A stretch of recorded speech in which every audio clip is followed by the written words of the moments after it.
Ok, pues entonces vamos a entrar a la primera sesión, de neoliberalismo. Podemos decir muchas cosas, ¿no? Y sin duda me imagino que dejaré de lado, ¿no? Al final, elaborar, digamos, un tema también significa discriminar información, ¿no? Tratar de priorizar los conceptos, las ideas que uno considera más importantes. Vean, la imagen que tenemos al frente es Salinas de Gortari y Bush, padre, ¿no? Eh, los presidentes de México, de Estados Unidos y de Canadá.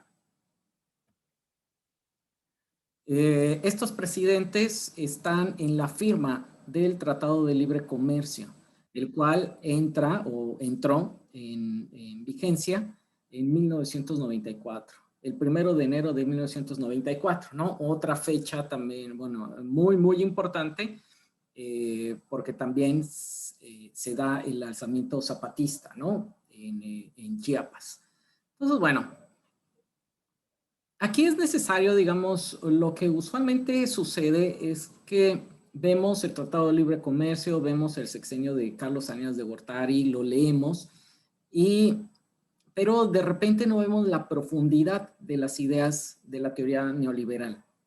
Y no alcanzamos a comprender el significado histórico que tuvo el sexenio de Salinas de Gortari, ¿no? Lo percibimos. Sabemos que Salinas de Gortari es una figura muy, muy importante para la política nacional, el innombrable, ¿no? Según Andrés Manuel López Obrador, en cada acto de corrupción importante que sucede en este país, se le empieza a rascar y salen sobrinos, primos, amigos, prestanombres, políticos cercanos a Carlos Salinas de Gortari, ¿no? Entonces, bueno, antes de entrar, que eso sería la siguiente sesión, antes de entrar y analizar la manera en que se conformó esta oligarquía neoliberal en México, pues tenemos que retroceder un poco, analizar el asunto teórico. ¿Qué cosa traía Carlos Salinas de Gortari en la cabeza? Entonces, con eso, pues podemos entrar, digamos, al asunto de la teoría. El neoliberalismo podríamos decir que es una realidad, o que es un fenómeno esquizofrénico, o sea, tiene una disociación con la realidad, ¿no? Eh, por ejemplo, así como forma de anteceder a la plática, entrar al asunto teórico. No sé si ustedes hayan escuchado hablar alguna vez a Gloria Álvarez. Es una centroamericana, si no mal recuerdo, que la derecha, los grupos empresariales, se han encargado de invitarla a hablar en televisoras, pero principalmente radiodifusoras. Y se ponen ahí a debatir, bueno, claro, en teoría a debatir. Es una de estas, no sé, escritoras, es una de estas escritoras que hablan a favor de la libertad, así entre comillas, hablan a favor del neoliberalismo y que consideran que el neoliberalismo hasta este momento no se ha aplicado en ningún país. Y claro, pues uno diría, bueno, entonces, ¿qué pasó en México? Y para Gloria Álvarez, lo que ha sucedido en México en las últimas décadas no es neoliberalismo. O sea, no es un liberalismo clásico, no es un liberalismo donde el Estado no tenga ninguna participación. Todo lo contrario. Gloria Álvarez dice que hay que intentar el liberalismo, hay que intentar el neoliberalismo, pero uno verdadero. Entonces, bueno, pues surge la duda, entonces, ¿qué carajos estamos hablando de neoliberalismo, no? Si algunos neoliberales de la derecha latinoamericana, como Gloria Álvarez, como algunos intelectuales, así entre comillas, que escriben en los periódicos mexicanos, si la derecha, la derecha española, también indica que no se ha aplicado bien el neoliberalismo. Entonces surge la duda, entonces, ¿qué es? Para resolver esto, yo propongo que lo veamos por dos lados separados. Uno, la teoría, lo que en teoría nos propone el neoliberalismo, y por el otro lado, pues su aplicación. Pero sabiendo que el neoliberalismo es un fenómeno histórico, así de entrada, y que el neoliberalismo, digamos, sí gobernó países y que todavía se niega a irse, a marcharse en muchos, como por ejemplo México. Entonces vamos a entrar en la teoría. En la teoría del neoliberalismo es una teoría, o bueno, es una propuesta económica de políticas públicas. El neoliberalismo se pretende como una propuesta de abundancia, o sea, quitar todas las trabas políticas, sociales o estatales y sociales, hasta culturales, que frenen el desarrollo de abundancia, el desarrollo de riqueza. Voy a poner un recordatorio para contar el tiempo. Entonces, este es uno de los principales o de las primeras posturas o de los objetivos del neoliberalismo, es generar abundancia. Y claro, tiene su diagnóstico del por qué las sociedades no generan abundancia, no generan crecimiento económico. Claro, si nosotros fuéramos estudiantes, por ejemplo, de finanzas o de economía o de administración en alguna universidad pública o privada, pues el neoliberalismo nos sonaría muy atractivo. Aunque en la realidad sepamos que no checa, ¿no? Que no nos da los resultados. Pero bueno, vamos a ver primero. Y si aquí hay dudas, por favor, las pueden ir desarrollando. El neoliberalismo tiene sus raíces históricas en la Gran Depresión de la década de los 30. Vamos a recordar un poquito, ¿no? Sabemos que a principios del siglo XX, o sea, hace un poquito más de un siglo, el mundo desarrollado, bueno, el mundo más de las naciones europeas, Estados Unidos principalmente, a principios del siglo XX, estaban experimentando un crecimiento económico, una expansión económica. Era claro, basado por el imperialismo, los fenómenos imperialistas. Pero bueno, así a grandes rasgos podremos decir que el mundo gozaba de una expansión. Había muy pocos maneras de contrarrestar, o había muy pocos mecanismos estatales que buscaran un freno al dinamismo económico, a la expansión económica que tenían estas naciones. Estados Unidos, sabemos que, bueno, pues prácticamente desde que nacen están en plena expansión territorial, ¿no? Se van a extender después de que nacen como nación, digamos, sobre la península de Florida, después van a adquirir los territorios franceses de la Luisiana, van a adquirir también territorios de los británicos, y después, pues con la guerra de mediados del siglo XIX contra México, pues nos van a quitar la mitad del territorio, ¿no? Y esta expansión solamente se va a ver interrumpida por la guerra civil de los Estados Unidos, ¿no? Pero ¿por qué irnos tan lejos? Para principios del siglo XX, la economía de Estados Unidos parecía que iba a crecer y crecer y seguir creciendo, así como casi todo el siglo XIX lo había hecho. Se iba a seguir extendiendo por el mundo, sus tentáculos iban a estar por todos lados. América Latina iba a sucumbir ante los Estados Unidos, ¿no? Y su economía estaba boyante. Para principios de la década, del siglo XX, vamos a tener que la economía de los Estados Unidos le va tan bien que cuando empieza a frenarse, empiezan a echar manos de créditos.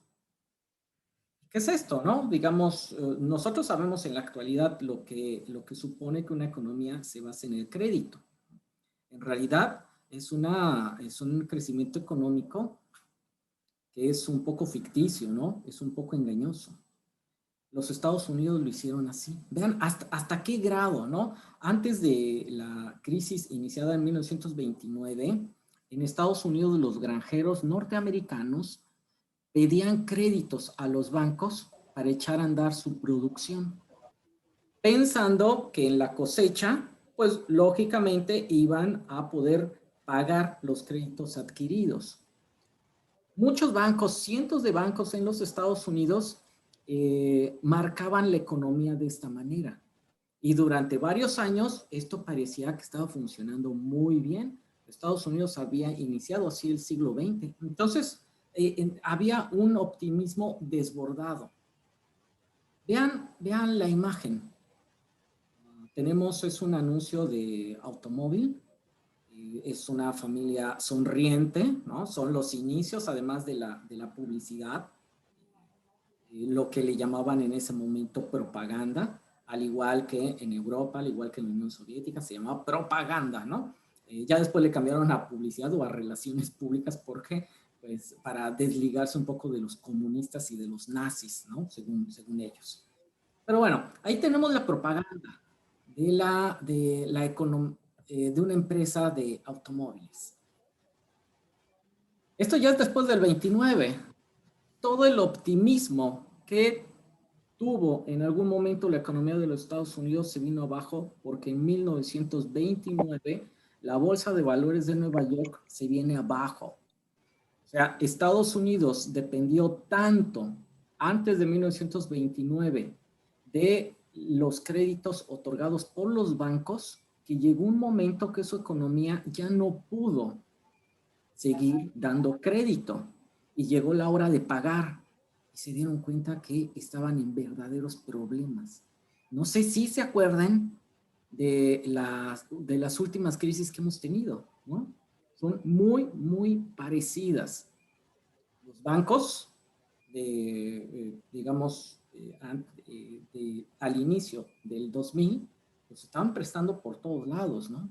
Aquí en México, gran parte de la economía se basaba en estar otorgando créditos. Se llegaron a los periódicos a existir notas periodísticas en las que indicaban que las personas cuando tenían tarjetas de crédito, un porcentaje importante de mexicanos en los últimos años utilizaban las tarjetas de créditos para comprar alimentos. Esto para nada es una buena señal económica. Bueno, pues en los Estados Unidos sucedió así. Claro, los granjeros utilizaban créditos, pequeños empresarios utilizaban créditos, los pequeños bancos también tomaban créditos de los grandes bancos. Europa, después de la Primera Guerra Mundial, utilizaba los créditos de Estados Unidos y las economías de Europa decían, bueno, o pagamos los créditos que obtuvimos de Estados Unidos o pagamos o echamos a andar programas sociales para salir, digamos, de la crisis, ¿no? Entonces, para 1929, todo esto se viene abajo. ¿Cuáles son las primeras reacciones? O sea, tenemos a millones de desempleados en los Estados Unidos. Imágenes así. La clase obrera está en una crisis en los Estados Unidos para la década de los 30. No saben hacia dónde, no saben cuándo se va a destrabar esto. No, Espérame. no, te vamos a hacer fiestas. La coca la encontramos con Paola. Y hasta nos la acabamos. Y fuimos hasta la primera gelatina. A ver, déjenme ver. Creo que ya. Ya silencio. Bueno, entonces, Estados Unidos en la década de los 30 cae en una crisis profunda. ¿Cuáles los primeros enemigos públicos, ¿no? Que la percepción, que la gente y que algunos políticos de Estados Unidos hacia dónde empiezan a apuntar es hacia esa economía que no tenía ninguna restricción. Y ahora sí se preguntaban, ¿cómo carajos no existía algo, una entidad que pusiera freno a los bancos? Los bancos no podían estar prestando a lo loco, pensando que no tenían el suficiente oro para respaldar los préstamos, pensando que tenían que analizar primero si le prestaban a una nación europea o no, si la nación europea te iba a poder pagar o no. Además, cómo no existía ninguna entidad estatal que le ayudara a los granjeros y que en cambio los entregara, los dejara a merced de grandes empresas, pero también de los grandes bancos. O sea, todas estas interrogantes empezaron a suceder. Cada vez que sucede una crisis de esta naturaleza, siempre está como la duda, ¿no? En México, después de FOBAPROA, sí se decía, bueno, ¿cómo carajo nadie controla a los banqueros? Todavía nos seguimos preguntando, ¿cómo no se controlan a los banqueros? Pero bueno, esto va a suceder en los Estados Unidos, ¿no? ¿Cuál va a ser la solución? Va a llegar un presidente, Roosevelt, Franklin Delano Roosevelt, que va a proponer un cambio de política. Se va a basar en una postura que ya estaba en ese momento de intervención económica, basado también en las ideas de Keynes, un economista británico. Igual Keynes estaba dictando muchas de las ideas sobre política económica que Gran Bretaña estaba asumiendo, ¿no? Pero bueno, en los Estados Unidos va a suceder esto. El nuevo trato, el New Deal, ¿no? Desarrollado por Roosevelt. ¿Qué es esto? Pues en primera es el control a los bancos. Una serie de leyes que van a estar frenando. O sea, tu banco no puedes estar prestando a lo loco. Debe de existir algo que regule. Y tampoco puedes dar paso a fraudes. Entonces, bueno, empiezan a existir uno de las primeras medidas para el control de los bancos, ¿no? En los Estados Unidos. Claro, ¿quiénes van a ser los primeros que van a alegar sobre esto? Pues los propios banqueros. ¿Cuál es la respuesta de los banqueros? Roosevelt es comunista. Y entonces empieza toda esta mitificación que vean que llega hasta Trump, ¿no? Cualquier persona, cualquier político estadounidense que piense en una economía intervenida, regulada, planificada, cualquiera de estas tres, va a ser comunista. Y vean, llegó hasta Trump, ¿no? Todavía hasta este sector ahora neoliberal del Partido Demócrata que critica a Bernie Sanders, siendo que Bernie Sanders pues, para nada es socialista, ¿no? Pero es el comunismo de Bernie Sanders. Pues vaya, Bernie Sanders es un pan, ¿no? O sea, no hay ningún problema con él. No es anticapitalista, pero cualquier traba, y esto hay que irlo grabándolo, ¿no? Cualquier traba, cualquier pretensión de regulación de los empresarios y de los banqueros va a ser entendido como algo negativo, ¿no? Nace aquí, en este momento, esta interpretación. La intervención estatal, cualquier intervención estatal, es un problema para los empresarios, ¿no? ¿Qué otra cosa, digamos, va a poseer? Aquí solo ideas así como en general, ¿no? El New Deal. Incentivos industriales y de obra pública. ¿Cuál era el problema? Que la crisis había generado una gran cantidad de desempleo. Y cuando la gente está desempleada, no tiene dinero en la bolsa. Y si no tiene dinero en la bolsa, pues entonces no consume, no compra cosas. Entonces, eso es un problema. ¿Qué es lo que se tiene que hacer? Pues el Estado, el gobierno tiene que intervenir para que la gente tenga dinero en la bolsa. Así de relativamente sencillo, ¿no? Entonces el Estado tiene que echar a andar una serie de programas sociales. Se pusieron a construir escuelas, a rehabilitar escuelas, a construir caminos, a construir, digamos, represas, ¿no? A secar pantanos, ¿no? Para dejarlos como territorio, ¿no? Para para poder inducir, digamos, a la agricultura, se reforestó. Vean, no es gratuito que Andrés Manuel cita a Roosevelt como un gran presidente de los Estados Unidos. Había zonas en el centro de los Estados Unidos que se cree, así como Dorothy, ¿no? La de El Mago de Oz, que pues soplaba el viento y se levantaban, digamos, no sé cómo se les llama ahí, los huracanes, ¿no? Algo así, los tornados, ¿no? Se levantaban los tornados muy rápido, pero más cuando por la bonanza, supuesta bonanza de los años 20, pues un montón de granjeros habían pasado sobre bosques y sobre grandes extensiones y pues habían provocado que después hubiera mucho polvo. La tierra, cuando no la cuidas, cuando no le das ningún tratamiento, cuando la descuidas, pues ¿qué es lo que pasa? Se vuelve polvo, ¿no? Y después con el viento se hacen grandes problemas. Entonces, hasta se pusieron a reforestar allí en Estados Unidos, ¿no? Bueno, ¿para qué? Pero el objetivo económico que es que la gente tenga dinero en la bolsa. La gente tiene dinero en la bolsa y de inmediato se empieza a activar la economía, ¿no? Vean, por ejemplo, si tienen la oportunidad de viajar a provincia, aquí en Yucatán, por ejemplo, en algunos pueblos está empezando a suceder que van surgiendo pequeños negocios, ¿no? Pequeñitos, de ropa, unos que de celulares, cosas así. Bueno, ¿por qué razón están empezando a florecer estos pequeños negocios? Pues porque la gente tiene, por medio de programas sociales que ya en una de las sesiones veremos, de los principales, va teniendo dinero en la bolsa.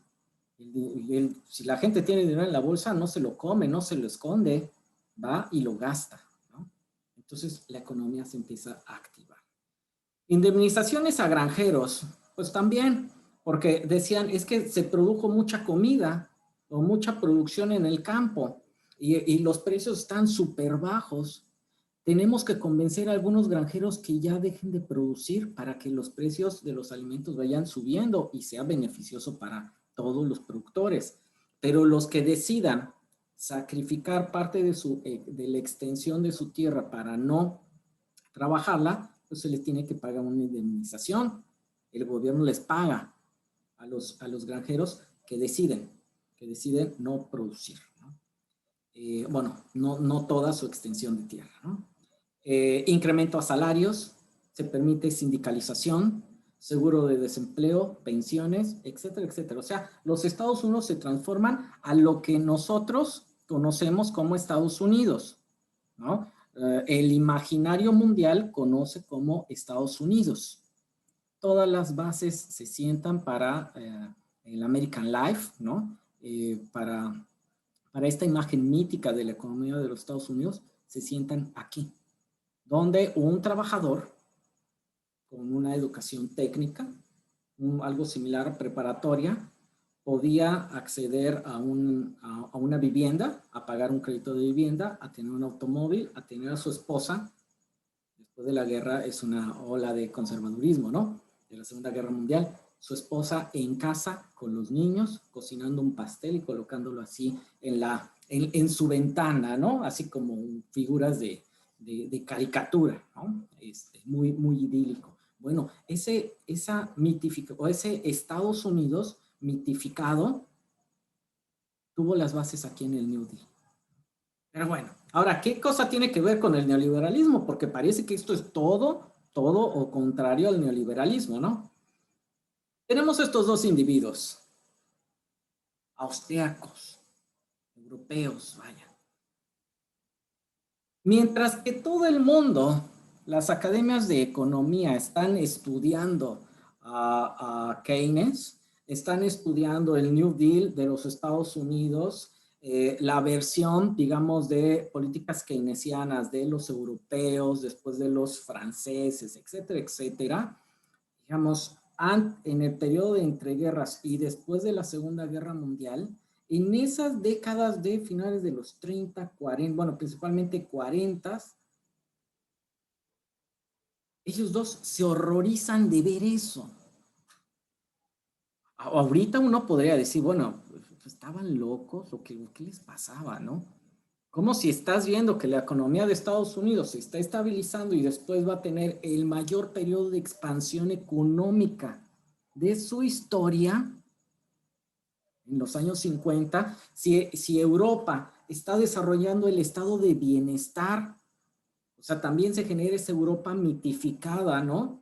Alrededor del mundo, ¿qué haríamos nosotros por vivir en un país con todas las garantías sociales de Suecia, de la década de los 70, 60, 70, ¿no? De Alemania, de Suecia, de Francia en su momento, ¿no? De Inglaterra. Mientras que todo eso se estaba construyendo, Mises y von Hayek están diciendo, están horrorizados, dicen, no, esto va a la catástrofe. Esto no tiene sentido. Y ellos van a ser los padres del neoliberalismo. ¿Qué es el neoliberalismo? Dicen, debemos de entender el por qué fracasó el liberalismo y que desembocó en la Primera y en la Segunda Guerra Mundial. ¿Por qué tronó en 1929 la bolsa de los Estados Unidos? Y ellos llegan a una conclusión. Para nosotros podría sonar una payasada, pero ellos lo van a proponer. Dicen, lo que verdaderamente sucedió en Estados Unidos en el 29 y alrededor del mundo con toda la Gran Depresión es que hubo mucha intervención del Estado. O sea, el problema fue que el Estado intervino en la economía. Oye, pero la crisis provocó, y para ellos decían, pues sí, pero las crisis no son malas. No hay gran problema con la crisis. Oye, pero llevó a la bancarrota a muchas granjas, provocó desempleo, provocó la quiebra de bancos. Dicen, sí, pero los que sobrevivieron van a ser más fuertes, van a ser más competitivos. Y vean, suena muy, muy parecido a los argumentos que nos dan los neoliberales actuales, ¿no?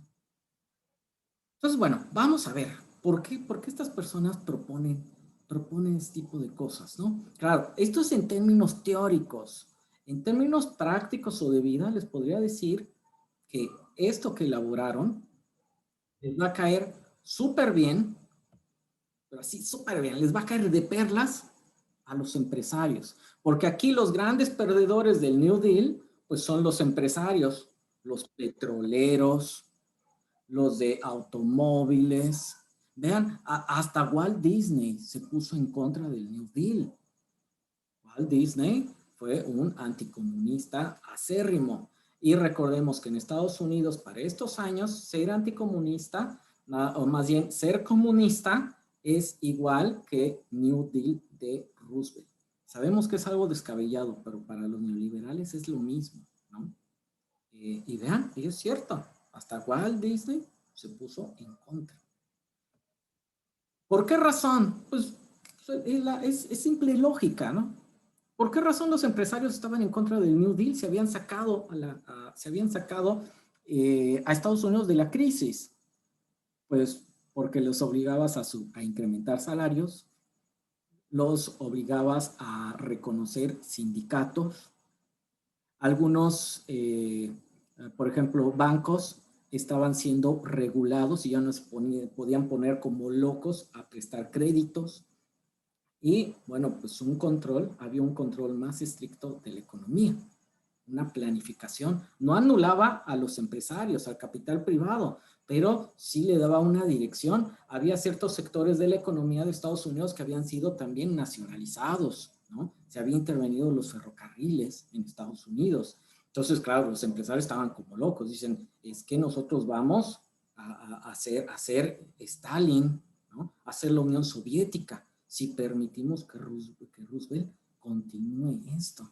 Sabemos que estas fantasías, tonterías, siempre rondan la cabeza, digamos, de los empresarios, ¿no? Aquí, nada más cuando Andrés Manuel les cobró impuestos, para ellos ya somos Venezuela, ¿no?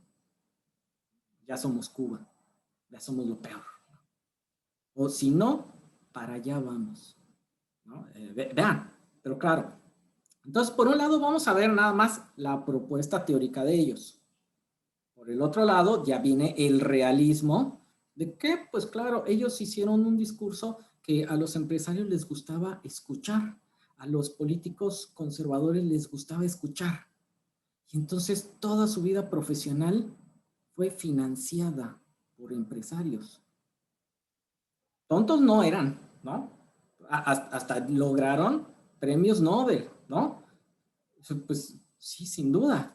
Tú te pones a sueldo con los empresarios. Los empresarios están enojados, tú te pones a sueldo. Claro, estos fueron mejor que Loret y que Broso, ¿no? Mejor que Krause, mejor que Castañeda, sí, sin duda, ¿no? Fueron mejores, fueron más brillantes. Pero son los prototipos de estos intelectuales que se entregan al poder y que viven, bueno, al poder económico y que viven del financiamiento de empresarios. Pasaron toda su carrera. Aquí en México, von Mises, cuando se lea para la siguiente sesión, ahí se habla de ese proceso. Leanlo, es bien interesante. Lean los capítulos que propongo. Es bien interesante porque viene a México, conoce México patrocinado por banqueros y por empresarios, por algunos expolíticos, exfuncionarios. O sea, y así viajaba por todo el mundo, patrocinado, financiado por los empresarios, ¿no? O sea, bueno, pues tontos no fueron, se pusieron a sueldo de los empresarios, ¿no? Bueno, vamos a entender un poco, digamos, el aspecto teórico. ¿Hasta aquí hay alguna duda o puedo seguir? ¿No? Bueno, vamos a continuar, ¿no? Cada 20 minutos trataré de ir dando como cierto espacio por si existen dudas, ¿no? Bueno, vamos a ver el aspecto teórico del neoliberalismo. Ya hubo un... ¿Quieren preguntar algo? Bueno, vamos a ver el aspecto teórico. Von Hayek le gustaba la filosofía y trata de dotar al liberalismo o al neoliberalismo con un contenido, un objetivo, que es reencontrar los valores del liberalismo. Gracias. Ese es uno de los objetivos de ambos. Ver dónde el liberalismo económico perdió la brújula. ¿Cuál fue el problema, ¿no? Para el liberalismo económico? ¿Por qué cayó en crisis? Pero además lo dotan de un trasfondo filosófico. Vean qué tan importante es esto, entender esto. Les voy a dar un ejemplo. Cuando se da el golpe de Estado en Chile, con Augusto Pinochet, ¿cuál es uno de los razonamientos o de los argumentos más bien discursivos de Pinochet? Estamos salvando los valores de la civilización occidental. ¿Sí? Un militar bastante mediocre que después se va a constituir como un dictador, un cruel dictador. Bueno, como si hubiera dictadores buenos, ¿no? Pero bueno, se va a constituir como un dictador. Va a decir, tenemos que dar el golpe de Estado para salvar los valores de la civilización occidental. Yo doy un golpe de Estado para salvar la democracia. Así de contradictorio, ¿eh? Pero esto lo va a tomar del trasfondo teórico que distintas personas van a ir elaborando previamente y que después, entre ellos von Hayek y von Mises, ¿no? Y que después pues lógicamente los neoliberales van a tomar distintas premisas de ellos y las van a ir repitiendo, ¿no? Replicando. ¿Por qué razón Pinochet dice, estoy salvando los valores occidentales? Von Hayek, en su libro El camino a la servidumbre o la ruta a la servidumbre, eso no lo vamos a leer, pero yo les propongo que lo busquen en internet, o si a alguien le interesa, yo le paso el link. Hay muchas versiones en internet sobre este libro, ¿no? Camino a la servidumbre, de Von Hayek. Él dice, desde que el hombre es hombre, casi desde que estamos en las cavernas, ¿cómo se ha logrado que la historia evolucione? ¿Cuál es el factor de que las sociedades hayan evolucionado?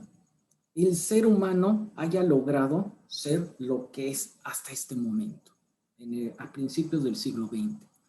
Y Von Hayek se responde, es la libertad. El ser humano logra lo que sea buscando la libertad. Y dices, pues qué padre, ¿no? Qué padre. Uno diría, pues sí, ¿no? Estoy de acuerdo, pues sí. Pero, ¿cuál es la libertad?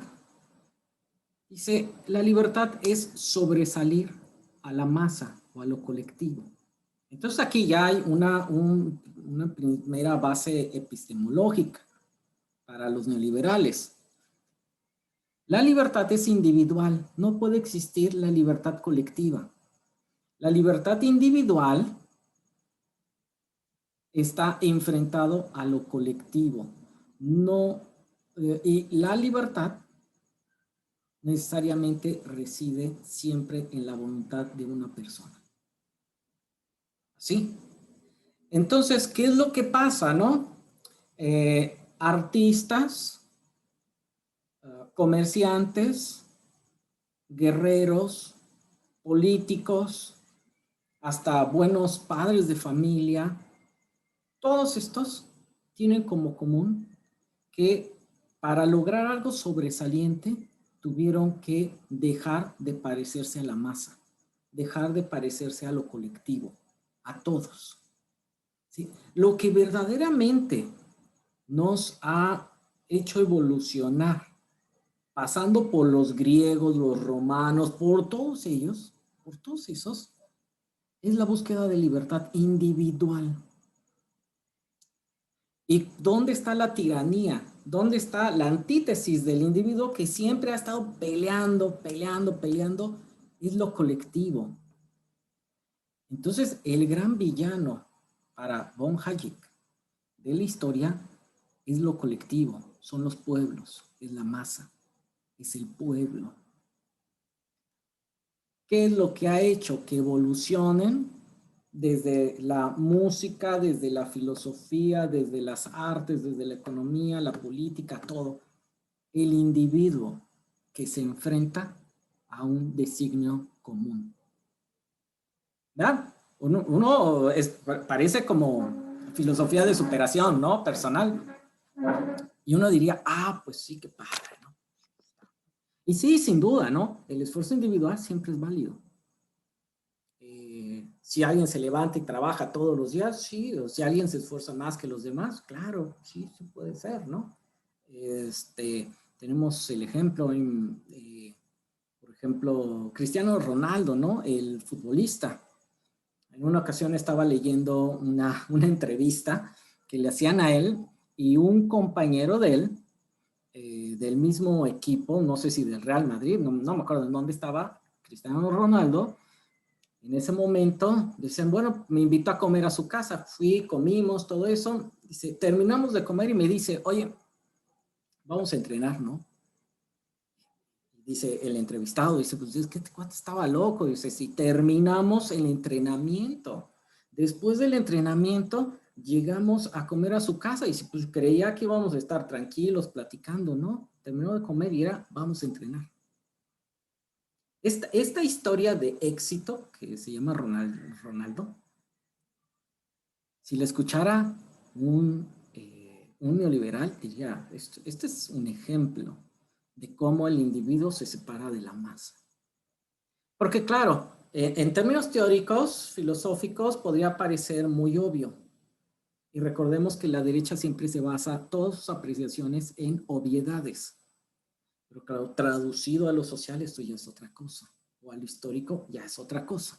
Pero bueno, en esto se basa von Hayek. Entonces imagínense los empresarios. Los empresarios, tú les dices, es que en realidad los que han hecho que se transforme México son ustedes. Es el que da más. Pero además es el pueblo, es lo colectivo, es el Estado, son las leyes, es el bien común lo que frena el desarrollo individual.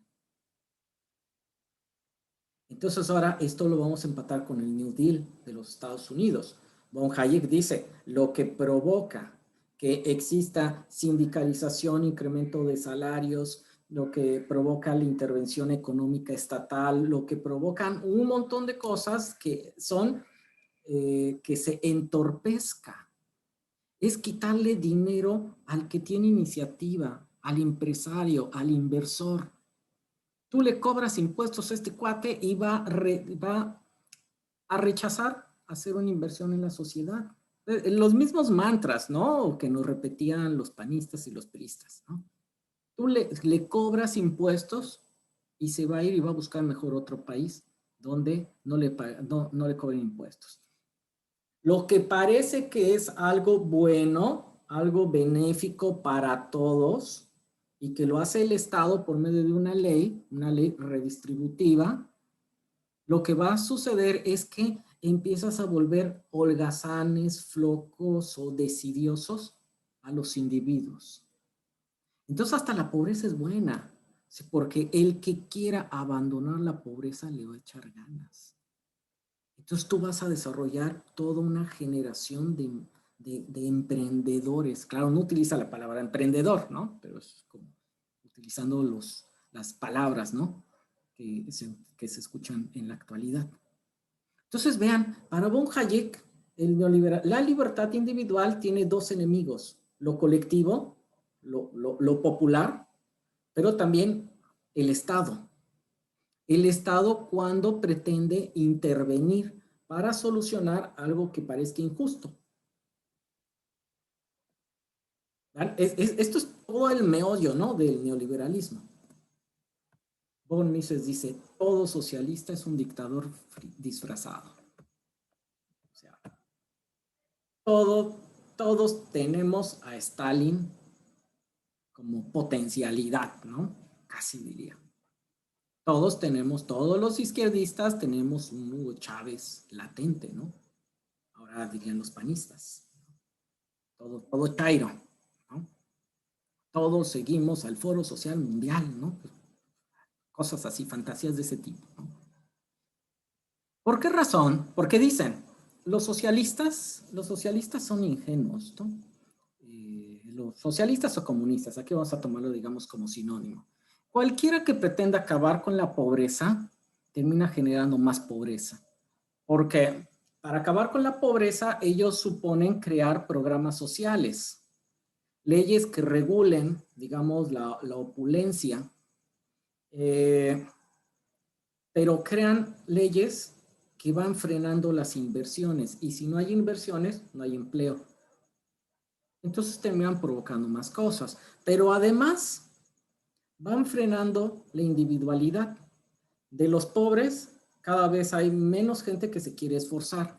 Y de los ricos, hay más gente que no quiere invertir y no quiere innovar y no quiere proponer cosas y plantear cosas nuevas.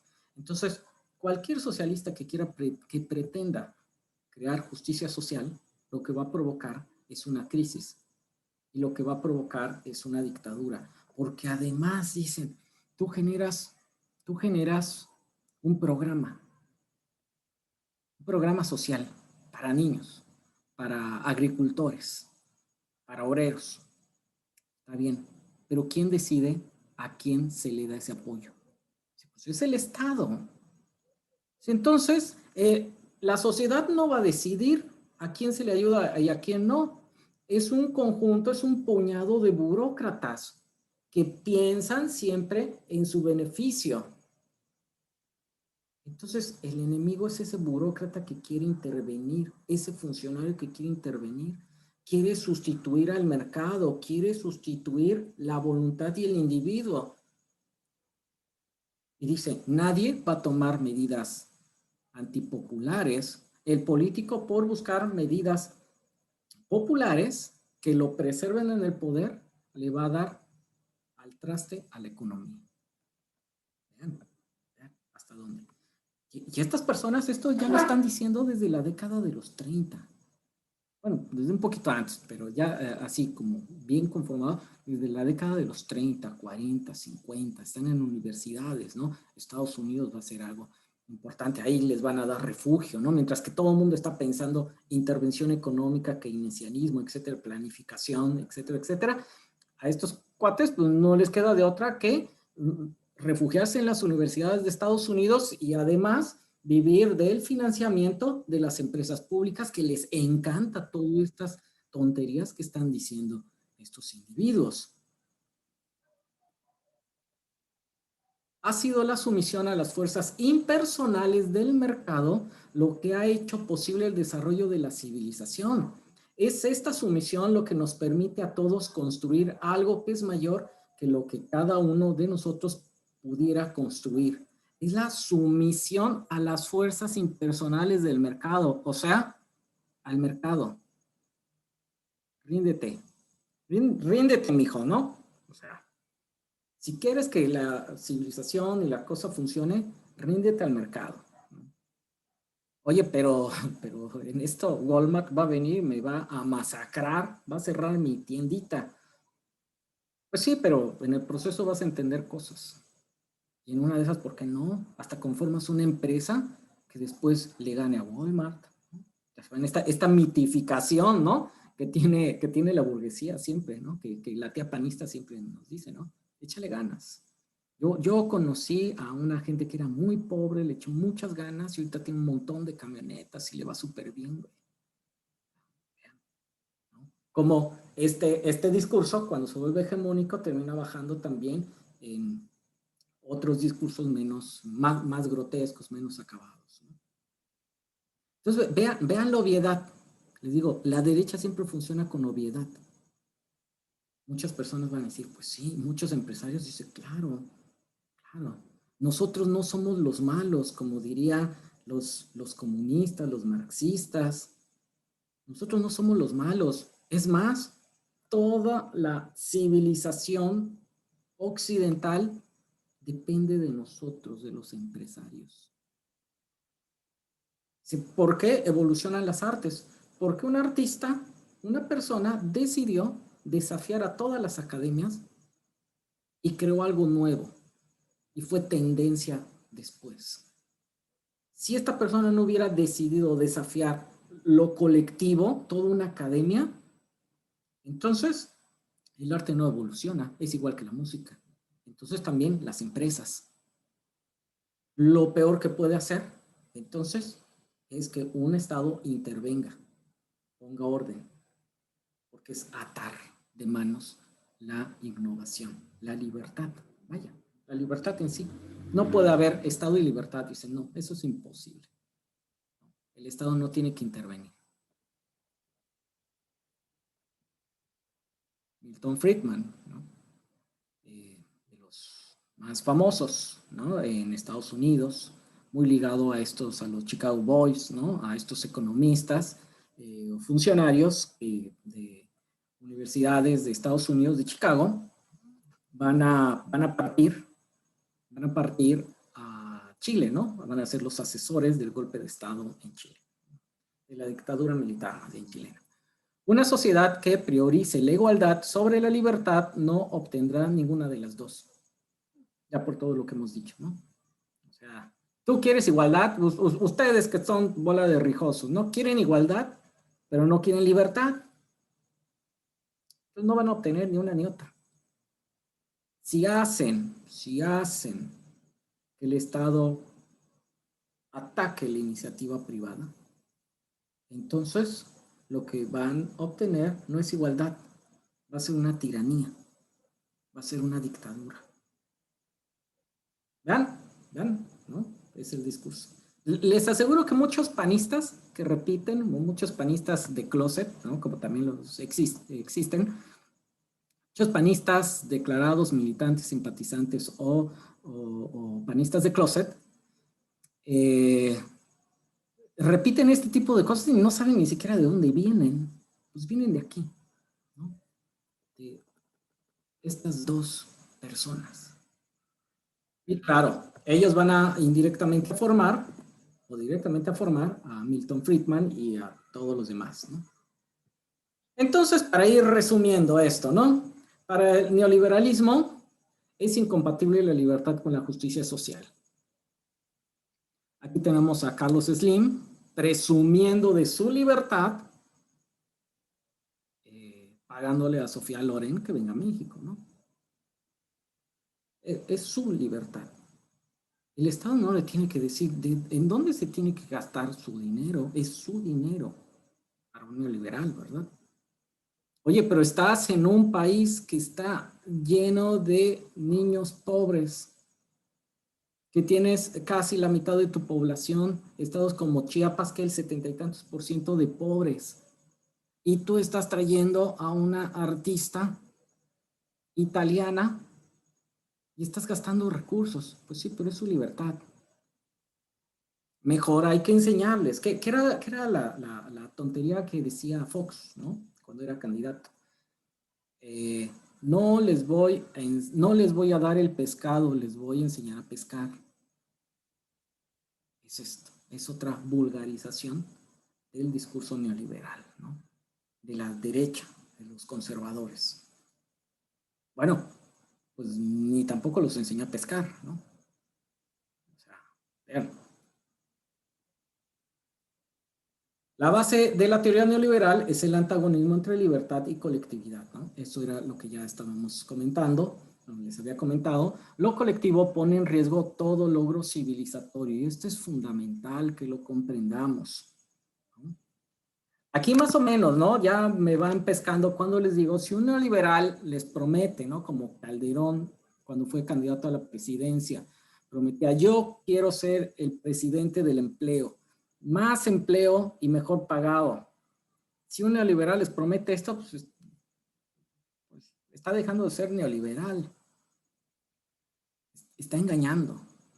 Ahorita vamos a la parte de cómo se aplicó, ¿no? Después de esta base epistemológica, ¿no? Discursiva, vamos a llevarlo discursiva. Entonces, para ellos, cualquier intervención económica, cualquier intervención es igual. Hugo Chávez, como Stalin en su momento, es igual que los nazis. ¿Por qué razón? Porque ambos, para los neoliberales, detestan la libertad individual. Ambos crearon estados que planificaron, que intervinieron y que someten al individuo. Son la misma cosa. Andrés Manuel también, ¿no? Si a esa vamos. Les está cobrando impuestos, ¿no? Está ahuyentando inversiones, está creando leyes, pero él es el que determina a quién se beneficia y a quién no. Está beneficiando a unos y a otros los está dejando despojados de protección, ¿no? Pobres empresarios los están despojando de la protección. Son los grandes culpables, el país está polarizado, ¿no? Y todo es obra de Andrés Manuel, ¿no? AMLOCO, ¿no? Se está poniendo pesado.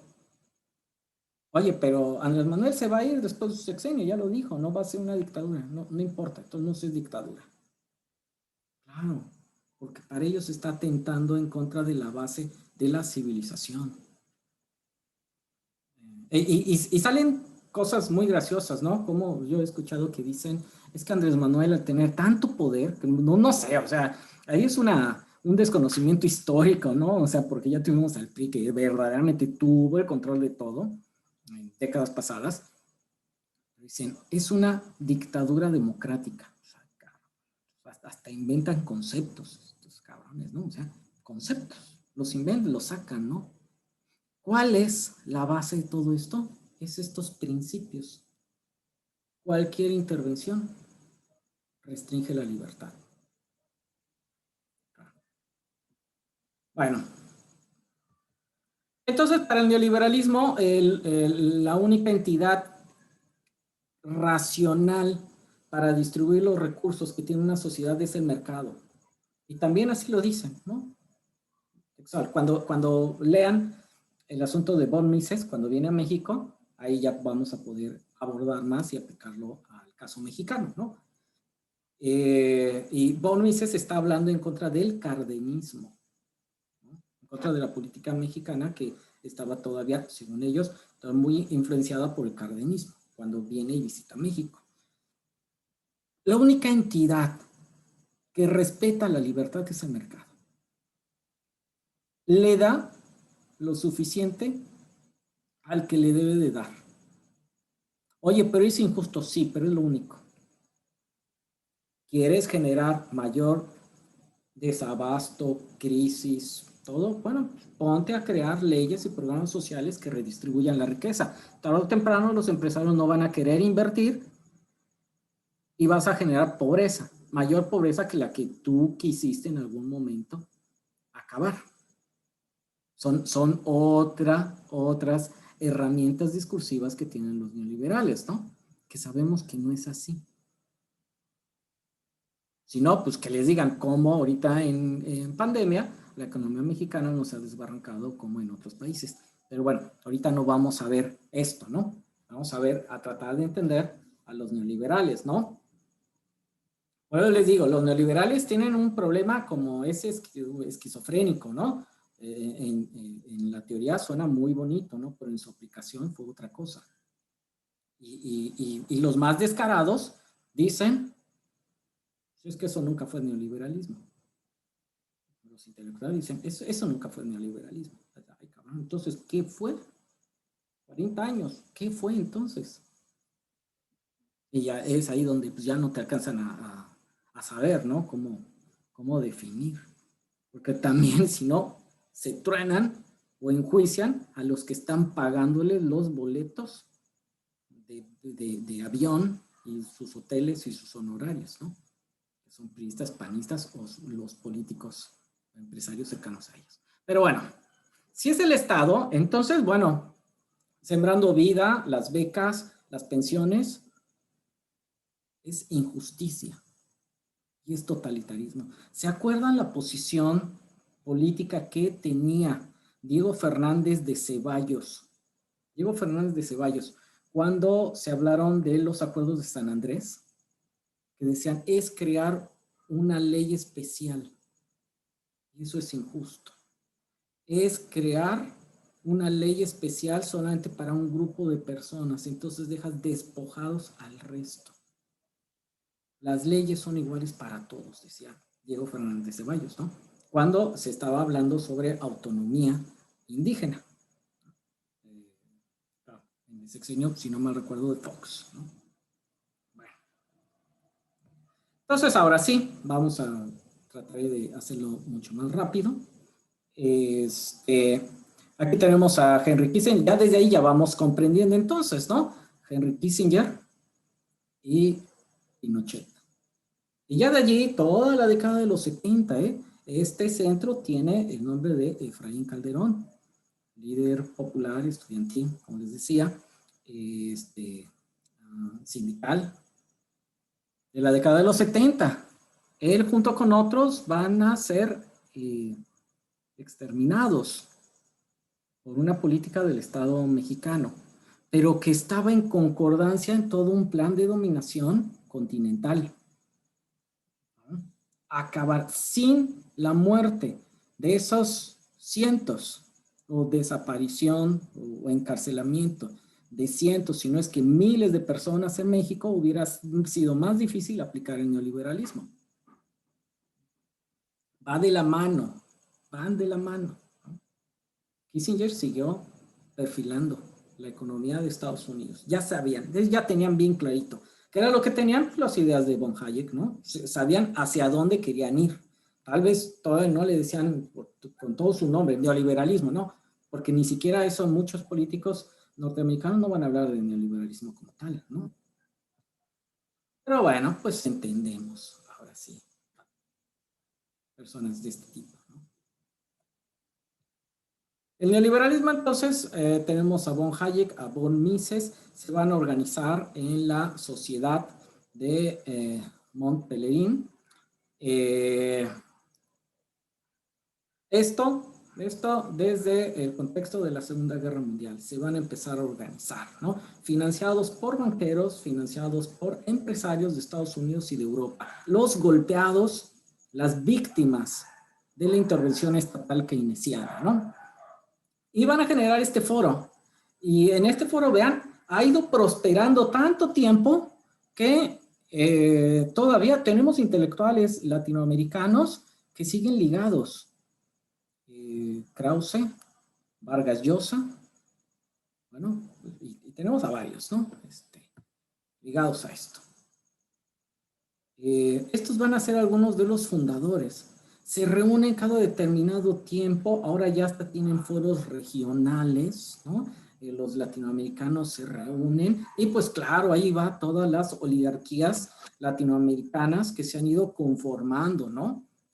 Para recibir órdenes, ideas, ¿no? Ver oportunidades de negocio, saber, o sea, es una junta de mafiosos y que se da, no estoy hablando de teorías conspirativas, ¿no? Que, ¿cómo se llaman? Los Illuminati y todo. No.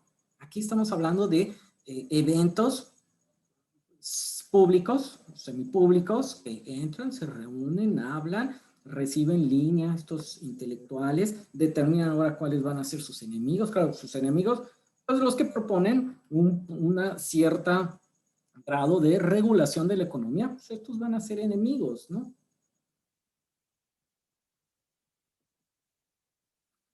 Pues allí tenemos el primer presidente de los Estados Unidos en aplicar abiertamente el neoliberalismo, Ronald Reagan, para la década de los 80. Bueno, pues allí tenemos a von Hayek, ¿no? Él ya no era necesario que von Hayek fuera el asesor de Reagan, ya había generado desde las universidades estadounidenses una serie de cuadros operativos, técnicos, que iban después a ingresar como funcionarios de Estados Unidos y iban a operar todo el asunto en ese país, ¿no? Al igual que, pues, Salinas de Gortari y todo su grupo, que se van a generar universidades como universidades de Chicago, Harvard, Yale, van a estudiar allá y después se insertan en la política mexicana y así van a empezar a dictar el neoliberalismo. Entonces, von Hayek y von Mises no fue necesario que ellos llegaran y se volvieran asesores de nada, solamente pues mandando a sus egresados, ¿no? A la gente ya muy, muy bien perfilada. Y vemos la práctica. ¿Lograron una sociedad de oportunidades para todos? No. ¿De bonanza? No, pues tampoco la lograron, ¿no? Lo que ahora se sabe, según estadísticas, no mías, sino de otros organismos que miden la pobreza, es que el mundo está más polarizado entre ricos y pobres. ¿Lograron sus objetivos? Sí lograron sus objetivos.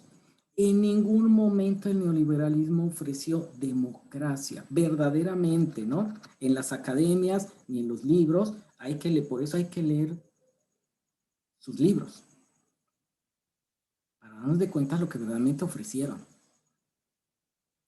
Los políticos podían mentir mucho, pero para ellos sí lo lograron. Mayores oportunidades para los empresarios, sí lo lograron. Para las burguesías, sí. Para la burguesía mundial, sí, claro. Muchos pobres y desaparición del Estado en sus vidas, sí, también. Lograron fortunas extraordinarias, nunca antes vistos en la historia de la humanidad, sí. Entonces, cuando se dice, es que el neoliberalismo fracasó, aguas. ¿Fracasó en qué? En su viabilidad política, tal vez sí. Ya ha generado tantos problemas que interrumpe una normalidad estatal para poder seguir enriqueciéndose, sí. Pero si se fijan, los grandes empresarios, las grandes fortunas del mundo no han fracasado y se siguen incrementando. Entonces, aguas. Los cantos así, las cuentas alegres nunca son buenas. Hay que ser más objetivos, ¿no? Para analizar esto. Vean esta gráfica, ¿no? Tenemos, bueno, ¿hasta aquí alguna duda? ¿Comentarios? Antes de entrar a su aplicación, ¿no? Bueno, analicemos esto. No, tampoco lo vamos a analizar súper bien, ¿no? Solamente así lo más básico.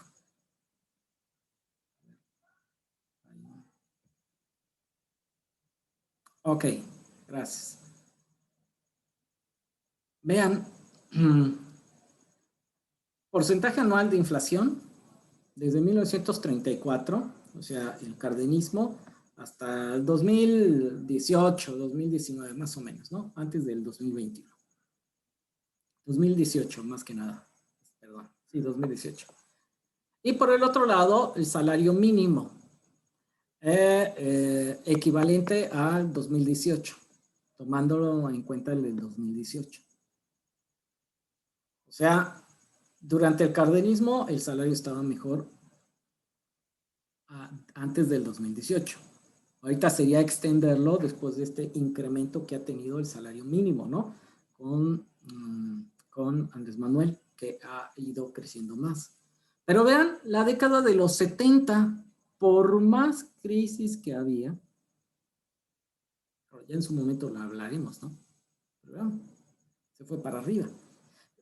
Tomando en cuenta lo que ganaban salario, lo que podían comprar los salarios mínimos, el poder adquisitivo de un salario mínimo de la década de los 70 es lo equivalente a un egresado de universidad en su primer empleo, según estadísticas que han aparecido.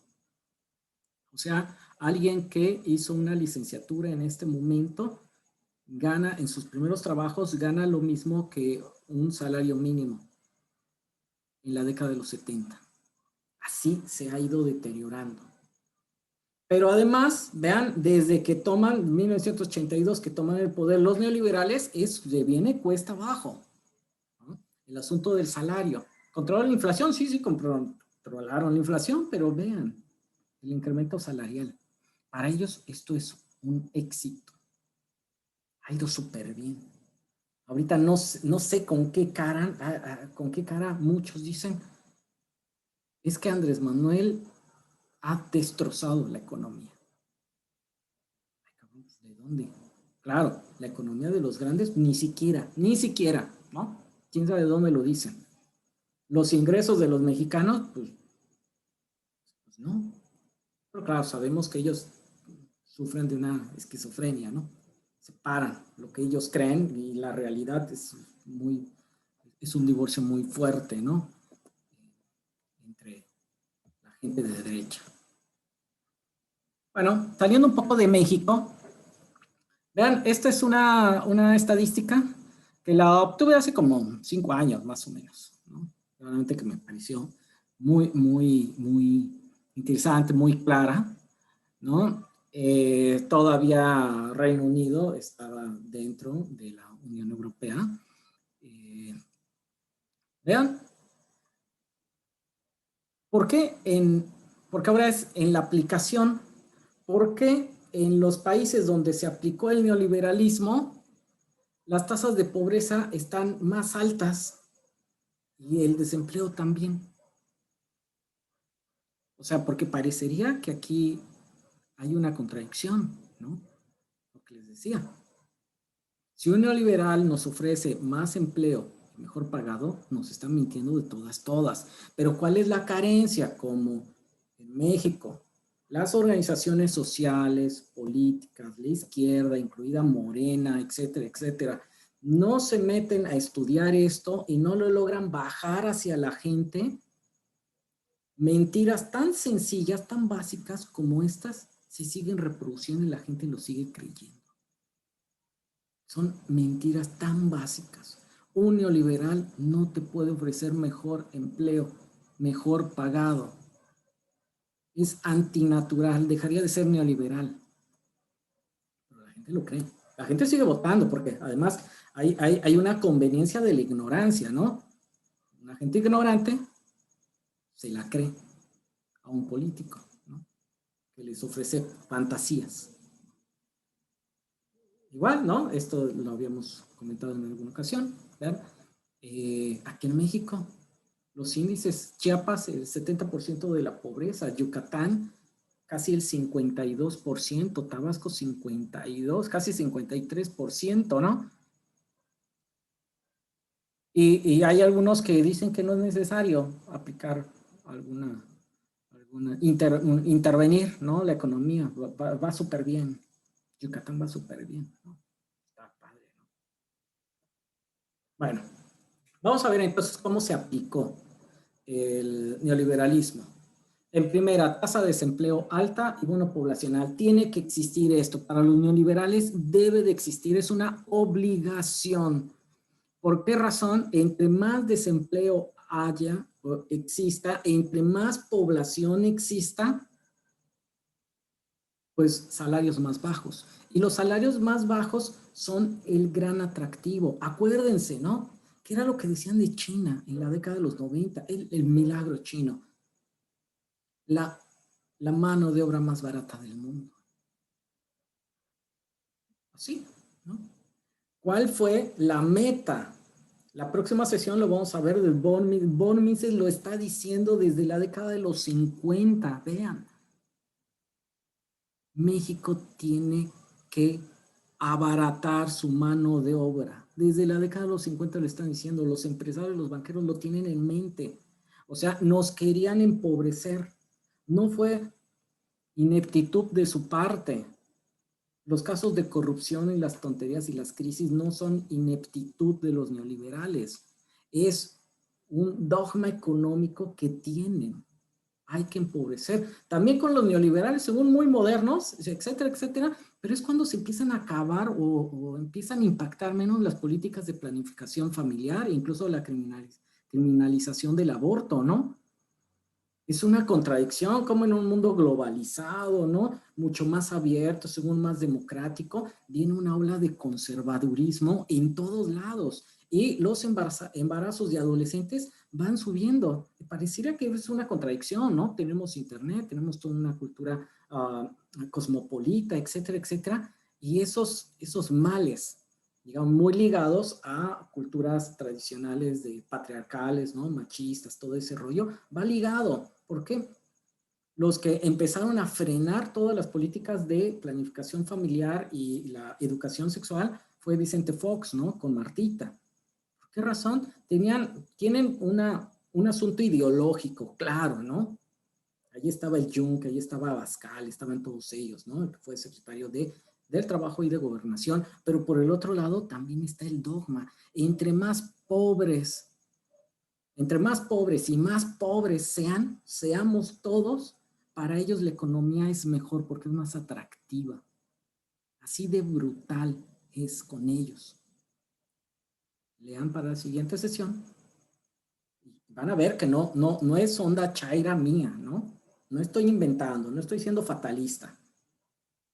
O sea, por eso hay que leerlos. Hay que leerlos y nos vamos a dar cuenta del engaño, nos vamos a dar cuenta del infame, de lo que hicieron, ¿no? Flexibilización laboral, ¿qué es esto? Es una palabra técnica bien bonita, ¿no? Flexibilización laboral. Sí, pues es ataque a sindicatos, ¿no? Yo contrato a alguien y lo voy a poner ahorita. Yo conocí una persona, una psicóloga que fue contratada en una empresa de helados, ¿no? Grande la empresa, muy, muy conocida en todas las tiendas ahí, sus refrigeradores, ¿no? Con sus paletas y todo eso. Bueno, entró como psicóloga laboral, le dijeron, oh, ok, entonces tú vas a hacer las entrevistas para los que van a entrar a laborar. Y dice, sí, sí. Y ya después a la siguiente semana es, oye, pero como ahora este mes no vamos a tener contrataciones, te vas a ir a vender helados. ¿Cómo? Dice, sí, te vas a ir a vender helados. Tenemos una línea de helados para restaurantes, entonces vas a ir a promocionar. Dice, oye, pero pues a mí no me contrataste para esto. Pues claro, pero pero pues no tenía contrato todavía y el contrato pues era bastante laxo, ¿no? No había sindicato, no había nadie, pues entonces mejor renunció. Pero ¿cuántas, por ejemplo, las historias que tenemos de mujeres en maquiladoras que hasta las obligan a usar pañal, ¿no? Para que no vayan al baño. Esto es ambición de los gobernadores. No. Bueno, sí, pero no es lo fundamental. Hay toda una base teórica del neoliberalismo para este tipo de cosas. Flexibilización laboral, ¿no? Se llama. Reducir programas sociales, ya dijimos por qué, porque termina generando una carga impositiva, pero además esos programas sociales, ¿de dónde salen? Pues de los impuestos que les cobras a los empresarios, ¿no? Es lo que decían las marchas fifís, ¿no? La mayoría de las personas. Es que es con nuestros impuestos. Yo no quiero que mis impuestos se utilicen para pagar ninis, ¿no? Le digo, es la obviedad que la derecha siempre utiliza, ¿no? Echa mano de esto. Eliminar trabas a la inversión, circulación y acumulación de capitales, ¿no? Que los capitales golondrinos nos provoquen el error de diciembre y una crisis brutal, la más brutal de todo el siglo, después de la Revolución Mexicana, la crisis del 95, que la salida de capitales sin ningún freno nos provoque eso, no importa. Es más, con el FOBAPROA nos terminaron hundiendo más, ¿no? Y endeudando más. Y Zedillo terminó siendo un gran presidente, dictando clase en universidades de Estados Unidos, ¿no? Funcionario de organismos internacionales, asesor de empresas. ¿Lo tomaron como un fracaso? No. Son tontos estos organismos internacionales, son tontos los empresarios al seguir contratando a Zedillo, siendo que en teoría fracasó como presidente. No. Él siguió todo un dictado de organismos internacionales. Hizo más ricos a los ricos que tenían sus capitales invertidos aquí. Bueno, subsidios a los grandes capitales, ¿no? Para aumentar la competitividad. Esto es otra de las palabras mágicas que los neoliberales nos dicen. ¿Tú quieres empresas competitivas? Sí, sí, claro, quiero empresas competitivas. ¿Tú quieres que las empresas mexicanas vendan en Europa, vendan en Estados Unidos, vendan en Canadá, vendan en China? Porque eso se va a traducir en más empleo. Ah, no, sí, claro, sí, pero... Ah, bueno, entonces, a ver, Televisa, vas a invertir en nuevas torres, ¿no? De transmisión. Ok, entonces te voy a perdonar los impuestos, porque como estás invirtiendo, va. Bueno, a ver, ustedes que van a producir la energía eólica, pues voy a firmar con ustedes un convenio, les voy a comprar muy alta el precio de la energía para incentivar que ustedes inviertan en México. ¿Qué les parece? Entonces, ahora, los neoliberales llegaron prometiendo que iba a haber control de las finanzas. Y nos dimos cuenta que no, que terminamos súper endeudados. Con Peña Nieto quedamos mucho más endeudados que cuando tomaron los neoliberales las riendas. ¿El objetivo era eso? No. Era dar grandes subsidios directos a las empresas. Y el gobierno les da contratos jugosos, pero además les perdona impuestos. ¿Y si eran subsidios? Sí, porque tenemos empresas mexicanas súper poderosas, ¿no? Bien poderosas. Telmex. Súper poderosas. Pueden echarse un tú por tú con cualquier empresa europea, con cualquier empresa estadounidense. Slim, pues claro, puede sentarse con Bill Gates y vamos a hacer un acuerdo, ¿no? De tú por tú. ¿Fueron exitosos? Sí, sí fueron exitosos los neoliberales, ¿no? Oye, pero crearon mucha pobreza. Sí, pero ellos nunca se comprometieron a eso. Los políticos sí, pero bien, digamos, esta oligarquía mexicana nunca se propuso eso, acabar con la pobreza, ¿no? Bueno, fomento de una ciudadanía consumidora. Esto es una belleza, ¿no? Y esto es de donde la izquierda no, ni lo pescamos, ni lo olemos, ¿no? Una ciudadanía consumidora. el mercado como sustituto de escuela. Ahora ya no es necesario ser un ciudadano, bueno, ya no es necesaria la escuela para formar ciudadanos. Por eso tenemos una ciudadanía cada vez más estúpida, ¿no? Y las escuelas, los planes de estudio y las reformas funcionan para generar estúpidos, así. Y perdonen la palabra, ¿no? Pero es eso. Hay que generar estúpidos. Que ahorita hasta pongan en duda que la vacuna vaya a funcionar, ¿no? O que pongan en duda un montón de cosas. Claro, porque ya no es necesaria las escuelas, según para ellos, para los neoliberales, ¿no? ¿Cuál es el centro de ideologización? Pues ahora son redes sociales, son las plazas comerciales. ¿Qué es lo que quieres de un ciudadano? Que sea consumidor, claro. Oye, pero cada vez salen peor preparados, cada vez saben menos los que egresamos de las escuelas. Oye, ¿cómo me estás obligando, yo maestro, cómo me estás obligando a pasar al alumno que no pasa los exámenes de primaria? Como maestros en muchas escuelas, bueno, de la SEP, no puedes reprobar a un alumno si va todos los días. ¿Cuál es el mensaje? Producir un estúpido en potencia. Vean. ¿Pero por qué? O sea, dices, bueno, ¿qué no piensan estos políticos que van a generar un problema de ciudadanía?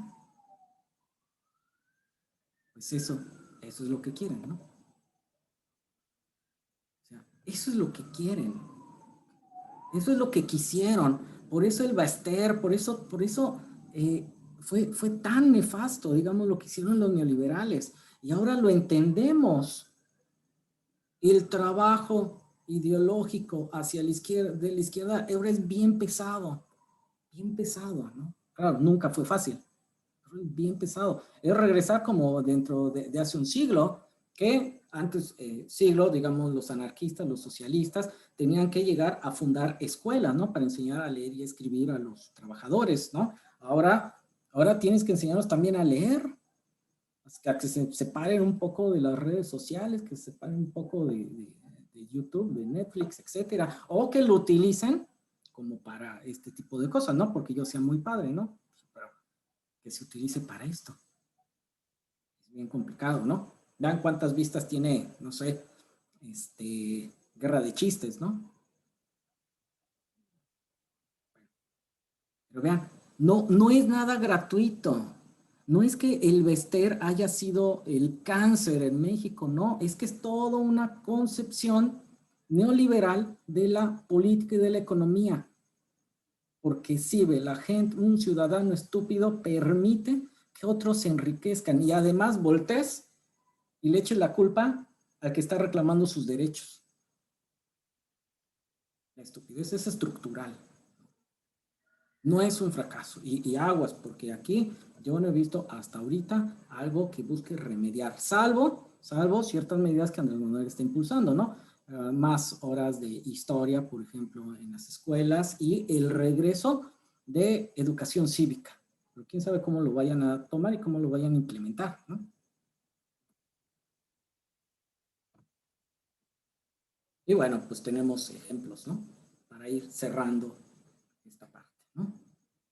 Soy español, no tengo trabajo, ni cobro ayudas, busco trabajo. Eso es en la crisis de España, ¿no? Para los neoliberales, para von Hayek, entonces sería, esto es perfecto. Oye, pero está mal. Sí, sí está mal, pero es lo único.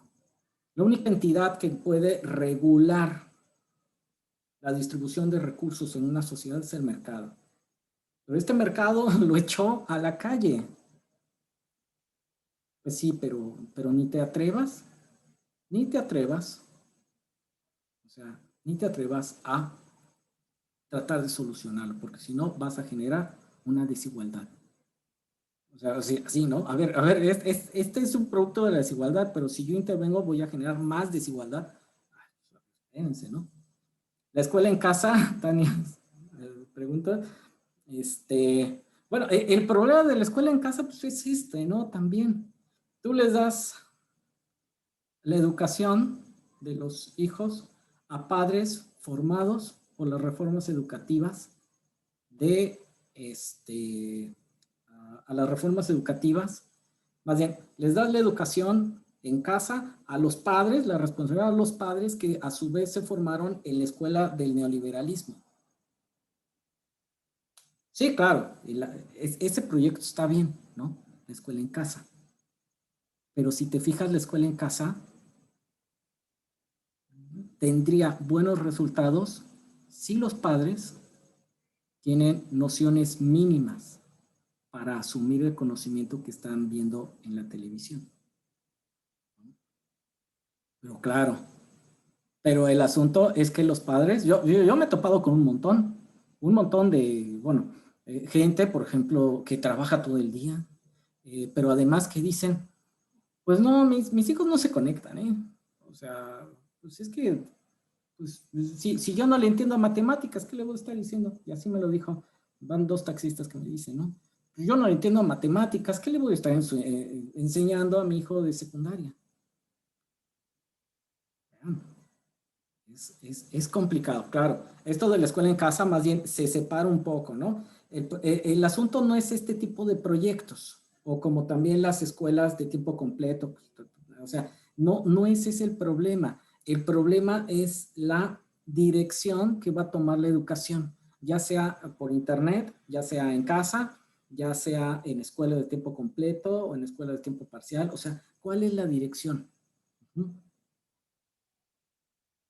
Dice Ana María, ha sido más sencillo omitir la asistencia de los niños, omitir. En la escuela de mi hija, muchos niños dejaron de enviar las evidencias y en las que se basa la evaluación. Sí, sí, sí. Pero les digo, es que de entrada, en esta crisis no estaba mal, ¿no? El asunto de la educación, de la escuela en casa. No había de otra, ¿no? Incluso también está padre que se vaya a implementar el Internet para todo, ¿no? El territorio y que los chicos de escuela puedan entrar a Internet. El problema no es Internet. El problema es cuando no hay un sentido en la educación para formar ciudadanos, lo que sí tenían las generaciones anteriores, ¿no? A los maestros sí, claro, claro. O sea, a los maestros trabajan ahora como locos, ¿no? Pero ya en su momento podremos hablar de la educación, que es otro cuentote, ¿no? Un cuento enorme. Ahora es más fácil, cúlpalos al maestro de todo y no te pones a observar que la escuela tenga instalaciones o no. Tiene que cumplir un plan sin importar si aprenden o no. Sí, claro. La simulación, y eso desde hace muchos años. Pero ya en su momento podremos platicar, digamos, sobre la educación, ¿no? Y a lo mejor allí sí pues, podemos traer a un especialista. Yo lo sé porque soy maestro, ¿no? Y tengo mi punto de vista, pero tiene que haber especialistas más doctos, ¿no? Sobre este tema. Pero sí, claro, es todo un cuento. Pero claro, pero es eso, se ha ido deteriorando. Pero hay toda una intención. Toda una intención, ¿no?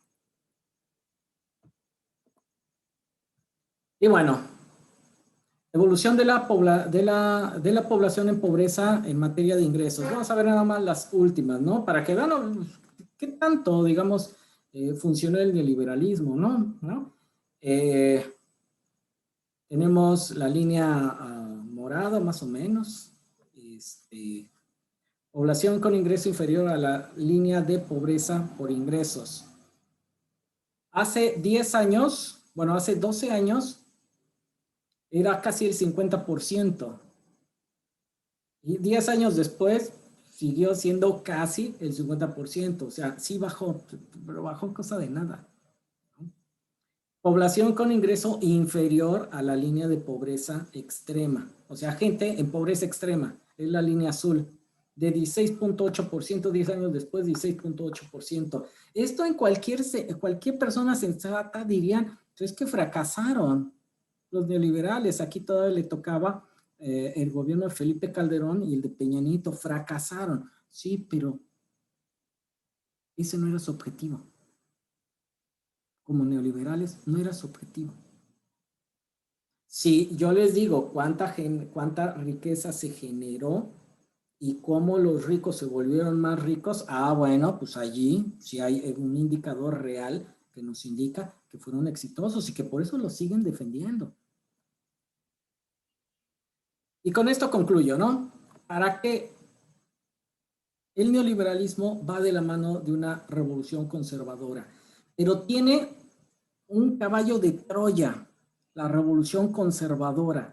La derecha mundial tiene un caballo de Troya, el desencanto. Es el desencanto, el escepticismo, cualquier ataque a cualquier utopía y propuesta de que las cosas pueden cambiar. Dice von Hayek, lo dijo, la democracia en sí misma jamás ha sido un valor central del neoliberalismo. Vean, lo escribió von Hayek, o sea, entonces hay que enjuiciar al neoliberalismo por ser antidemocrático y van a decir, pues no es importante, ¿no? ¿Cómo se transmitió el desencanto? Ahora sí podemos aterrizarlo un poquito en México ya para ir cerrando, ¿no? Cualquier postura política, académica que ponga en duda la posibilidad de transformar las cosas, que transmita el desencanto, está en función del neoliberalismo. Cualquiera. Es que los estados, las revoluciones anteriores fracasaron. Pues sí, habrán fracasado y habrán tenido un montón de problemas y no han cumplido todos los objetivos, pero los grandes logros y conquistas de los obreros, de los campesinos, de las masas, de las mayorías, los han logrado revoluciones estatales en el pasado. Por eso es necesario ir al pasado y ver, a ver, ¿qué pasó? Sí, la Unión Soviética estaba bien gacho, sí, pero durante un montón de años ya quisiéramos los mexicanos tener el nivel de vida que en la Unión Soviética se tuvo. Sí, ¿no? Pero así van bajando de las universidades estadounidenses, nos empezaron a mandar a sus profesores y después empezaron a generar otros institutos, ¿no? Bueno, el ITAM desde que nace es anticardenista, es antinacional, es antidemocrático y es neoliberal. O sea, desde que nace. El TEC de Monterrey también. Pero después incluso la UNAM y el Politécnico, pues claro, empezaron a suceder estos cambios de modernización educativa y empezaron a adquirir, empezaron a sobresalir los intelectuales que nos hablan del desencanto. Hay que transformar todo. ¿Cómo? No sé.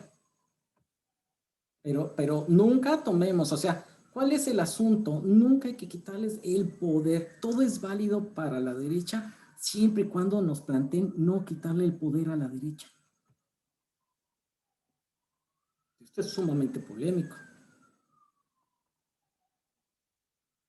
¿Cómo va el desencanto? Se transmite desde revistas hasta libros académicos. Cualquier postura que hable de desencanto le está haciendo el juego a la derecha. ¿Ok? Vean, de esta academia en historia, bueno, yo soy historiador, puedo decir, de repente, yo cuando me empecé a formar como historiador, cuando fui a la escuela, a la licenciatura, estaba una moda. Los estudios de Iturbide, los estudios de Maximiliano. Maximiliano ya no era un invasor, ya no era un imperialista. Maximiliano era un buen tipo, era muy padre, ¿no? Un ilustrado.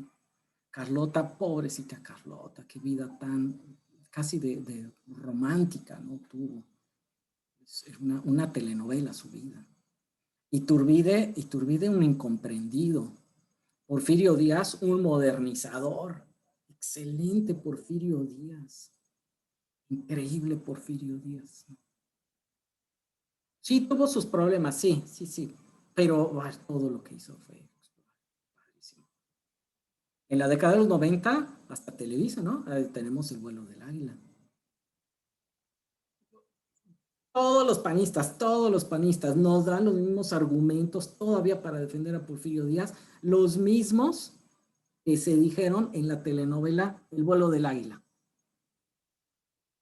pero también los más historiadores, ¿no? Porque también nos dieron las historias de fracasos. Les decía, ¿no? La vez pasada que cuando presenté este curso, las historias de fracasos. Hay que hablar de la izquierda y de los revolucionarios, sí, pero de los revolucionarios muertos, por favor, los que no lograron el poder. Y ahí ya nos empezamos a llenar de un montón, ¿no? Zapata es el ícono de esta literatura conservadora. John Womack, bien cercano historiador, bien cercano amigo de Salinas de Gortari. Y en el salinismo, cuando se hacen los cambios del artículo 27, él saca ese libro.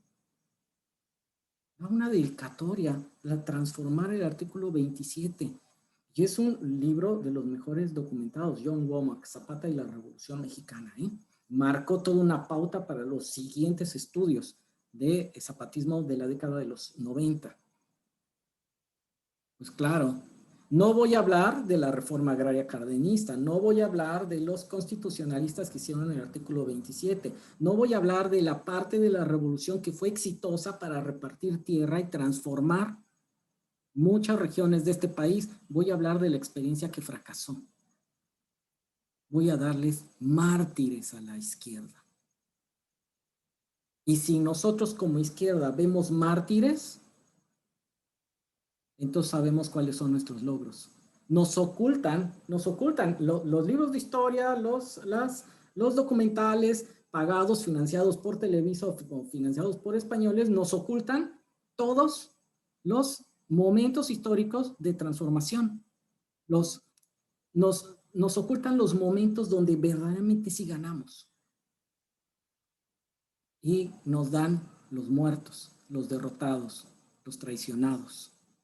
Oye, pero Benito Juárez sí ganó, sí, pero era un dictador, ¿eh? Si no se hubiera muerto, hubiera hecho una dictadura. Oye, pero eso, sí, pero nos trató de entregar a los gringos, ¿eh? Ay, cabrón. Entonces ya empezamos. Hay que verlos todos conectados. Ya en otro momento podremos hablar, ¿no? Lo que sí es fundamental aquí en México es que entendamos que el neoliberalismo tiene, entonces, por un lado, una postura teórica filosófica, también tiene una postura práctica, negativa para las mayorías, pero benéfica para los grandes empresarios. Y todo esto va amalgamado con el desencanto, porque difundir el desencanto es atacar la utopía. Y la utopía fueron los grandes motores de la transformación desde el siglo XIX en todo el mundo. Ellos nos dieron los momentos de triunfo y de gloria a todas las fuerzas progresistas en el mundo. ¿Y qué es lo que nos falta en este momento? ¿Qué fue lo que nos quitaron? ¿Por qué la izquierda no tiene guía? Porque no tiene utopía. Es eso. Hasta nos empezamos a burlar de los que hablan de transformaciones, ¿no? Profundas. Nos burlamos, en la izquierda nos burlamos. Entonces, claro, ahí es un triunfo de la derecha. Pero ya en su momento ya lo veremos, ¿no? En su momento. Esto solamente lo dejo ahí como pendiente y ya lo podemos hablar en otro momento. Ahora sí, con esto concluiría y si es que existe alguna duda, pues lo vamos comentando.